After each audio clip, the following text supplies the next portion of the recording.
और ये तो वही हाल है, सुख हुआ तो सुख हुआ, चलनियों हंसे देखे 72 से, है ना। मेरे भाई, डरने की जरूरत नहीं है, घबराने की जरूरत नहीं है।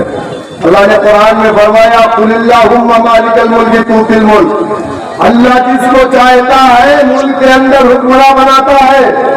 नमरूद, फिरौन, शद्दाद को अल्लाह ने इस दुनिया में हुक्मरान बना करके भेजा, तब भी इस्लाम बाकी था, आज भी इस्लाम बाकी है।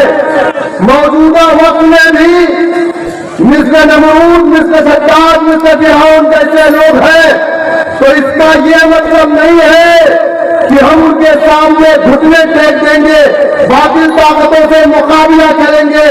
एक बात और सुन लेना, जो हमें डराया जाता है बीजेपी आ जाएगी, बीजेपी आ जाएगी। सुनो, अगर कुत्ते ने आपको दबाया, आप भागे तो कुत्ता आपको काट लेगा। काटेगा कि नहीं काटेगा? काटेगा ना। अगर पत्थर उठा करके कुत्ते की तरफ पलटोगे तो कुत्ता भाग जाएगा। तो पत्थर उठाना है, कुत्ते को दबा करके मारना है, करके भागना।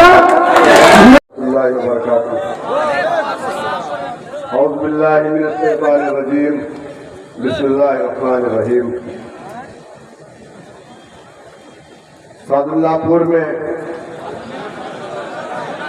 सादुल्ला नगर, सॉरी माफ कीजिएगा, सादुल्ला नगर विधानसभा उतरौला और जिला बलरामपुर ऑल इंडिया मजलिस इत्तेहादुल मुस्लिमीन के कौमी सदर नकीब मिल्लत काबिल एहतराम इज्जत माफ हाली जनाब बैरिस्टर सऊद्दीन ओवैसी साहब का बलरामपुर जिले की जानिब से मैं इस्तेमाल करता हूँ।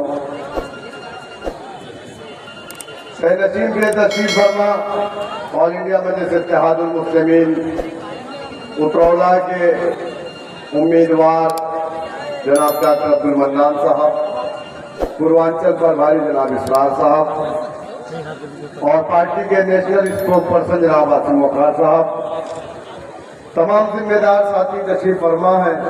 एक शेर के साथ अपनी बात को शुरू करूंगा, क्योंकि सदर मोहतरम के बगल में हमारे बाबा जी बैठे हुए हैं, तो ये तस्वीर देख करके मुझे एक शेर याद आया, और वो शेर मैं आरएसएस और बीजेपी वालों तक पहुंचाना चाहता हूं कि हवेली झोपड़ी सबका मुकद्दर फूट जाएगा।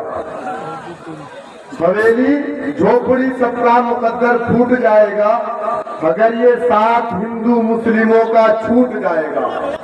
दुआ करो कि ये प्यार के रिश्ते रहे कायम, ये रिश्ता टूट जाएगा तो भारत टूट जाएगा।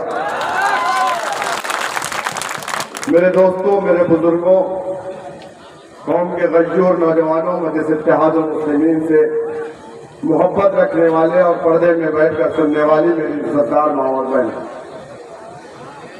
2022 का इलेक्शन है, तमाम पार्टियां आपके दरमियान में, खास करके समाजवादी पार्टी, बहुजन समाज पार्टी के मुस्लिम चपरासी मुसलमानों के दरमियान में जाकर के ये कहते हैं कि इस मर्तबा तो बीजेपी को हराना। कहते हैं कि नहीं कहते? इस बार तो बीजेपी को हराना।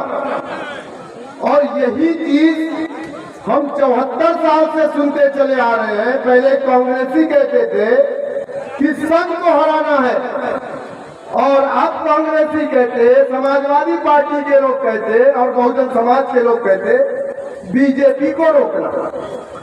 एक बात बताओ, आप बीजेपी को रोकने की जिम्मेदारी किसकी है?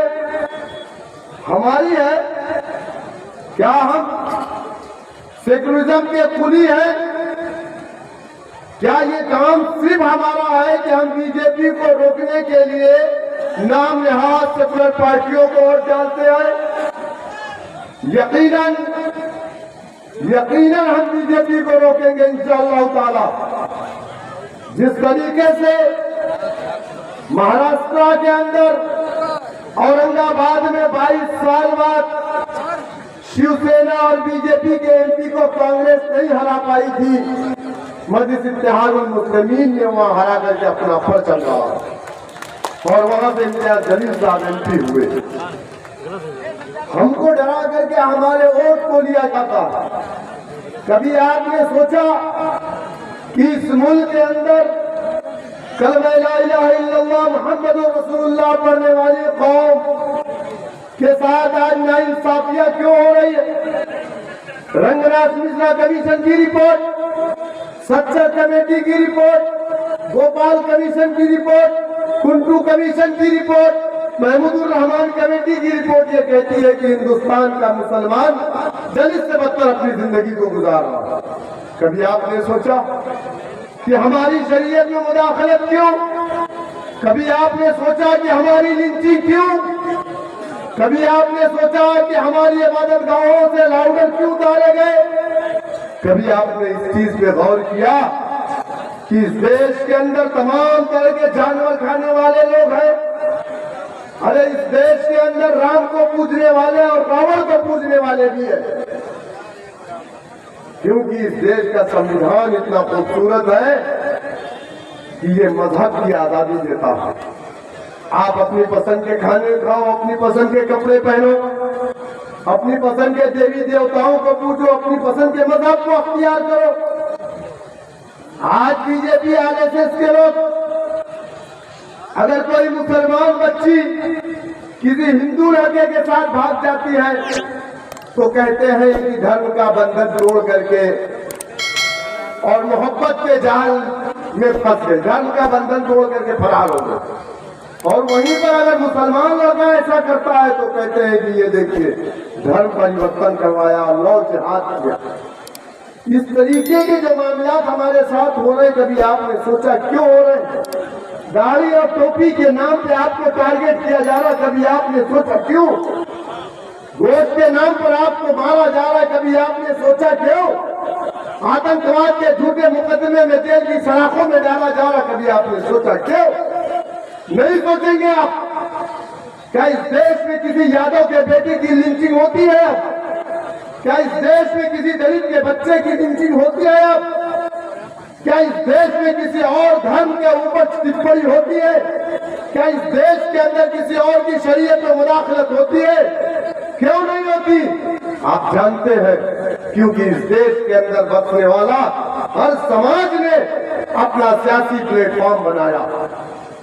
क्या आप सोचते हैं दलितों के साथ अन्याय नहीं हुआ? क्या आप सोचते हैं दलितों के साथ जुल्म और ज्यादती नहीं हुई? यकीनन हमसे ज्यादा दलितों के साथ जुल्म और ज्यादती हुई। आजाद हिंदुस्तान में दलितों के गले में मटकी लटकाई गई। आजाद हिंदुस्तान में दलित की बच्चियों के साथ रेप होता, अगर वो शिकायत न करके प्रधान मुखिया के पास जाता तो उसे जूते से मारा जाता था कि तेरी हिम्मत कैसे हुई, तू तो दलित है, तेरा काम ये है। आजाद हिंदुस्तान में दलितों को कुएं से पानी नहीं लेने दिया जाता था। क्या ये काम नहीं हुआ? लेकिन ये रुका कैसे? हिंदुस्तान की जो सबसे बड़ी पार्लियामेंट, जो 543 MP बैठते हैं, वहां पर 130 दलित MP होता है SC ST, क्योंकि वो सीट रिजर्व है। बावजूद उसके काशीराम को बहुजन समाज पार्टी बनाने की जरूरत क्यों पड़ी? काशीराम को दलित बस्तियों में जाकर के दलितों से ये कहने की जरूरत क्यों पड़ी कि वो जो 130 MP हिंदुस्तान की पार्लियामेंट में बैठा है, उसको अगर नींद आएगी जवाई लेगा, मुंह खोलेगा, कभी दलितों के ऊपर हो रहे जुल्म अत्याचार पर अपनी आवाज नहीं खोलेगा। 130 MP जहां हो वहां सरकार बनती है, वहां सरकार बिगड़ती। लेकिन बावजूद उसके दलितों ने अपनी पार्टी बनाई, अपना डंडा, अपना झंडा, अपना नेता बनाया। और काशीराम ने कहा दलित बस्तियों में जाके, है मेरे दलित भाई बहनों सुनो, जब तक तुम एक मरकज़ सियासी पर अपने एक पॉलिटिकल प्लेटफॉर्म पर इकट्ठा नहीं होगे, अपनी राजनीतिक पार्टी नहीं बनाओगे, जब तक तुम्हारी बहन बेटियों के साथ बलात्कार होते रहे। क्योंकि जमहूरियत की सबसे बड़ी ताकत सियासत है, और हमने उसी सियासत को शजर ममनुआ समझा। जब जब हमने सियासी प्लेटफॉर्म बनाया, हम पर इल्जाम लगाया गया, अरे ये तो बीजेपी की भी टीम है, अरे ये तो बीजेपी की भी टीम है, अरे ईमानदारी से 2.5% ज़कात निकालने वाला बीजेपी का एजेंट हो जाता है। हराम हलाल की जिसके अंदर तमीज नहीं है, वो हौज़े कौसर से नहा करके आया है, वो बीजेपी की भी टीम है। अब बताओ मुझे, 1989 में मुलायम सिंह यादव बीजेपी के सपोर्ट से उत्तर प्रदेश के मुख्यमंत्री बने, यानी समाजवादी पार्टी को मजबूत बीजेपी ने किया। बहुजन समाज पार्टी बीजेपी से मिलकर के सरकार बनाई, यानी बहुजन समाज पार्टी को मजबूत बीजेपी ने किया। आज महाराष्ट्र के अंदर शिवसेना, जिसका चीफ मिनिस्टर ये कहता है कि हमें फख्र है, शिवसैनिक ये कहते हैं हमें फख्र है कि बाबरी मस्जिद को हमने शहीद किया।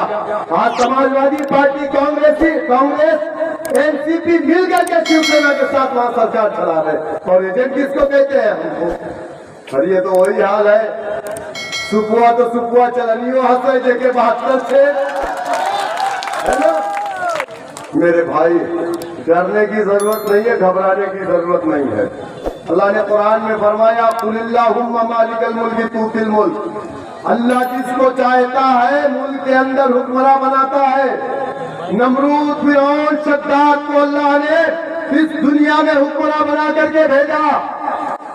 तब भी इस्लाम बाकी था, आज भी इस्लाम बाकी है। मौजूदा वक्त में भी मिस्र नमरूद, मिस्र शद्दाद, मिस्र फिरौन जैसे लोग हैं, तो इसका ये मतलब नहीं है कि हम उनके सामने घुटने टेक देंगे, बातिल ताकतों से मुकाबला करेंगे। एक बात और सुन लेना, जो हमें डराया जाता है बीजेपी आ जाएगी, बीजेपी आ जाएगी।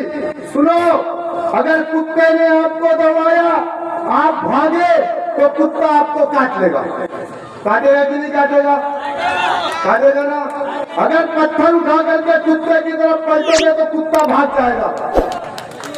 तो पत्थर उठाना है, कुत्ते को दबा करके मारना है, डर करके भागना नहीं है। इंशाअल्लाह ताला, अल्लाह चाहेगा तो इंशाअल्लाह ताला उतरौला विधानसभा सबसे पहला जो रिजल्ट आएगा उत्तर प्रदेश का, उतरौला विधानसभा में डॉक्टर मन्नान साहब उत्तर प्रदेश की विधानसभा में जीत करके जाएंगे। क्योंकि वक्त बहुत कम है, सदर साहब को बोलना है, इसलिए मैं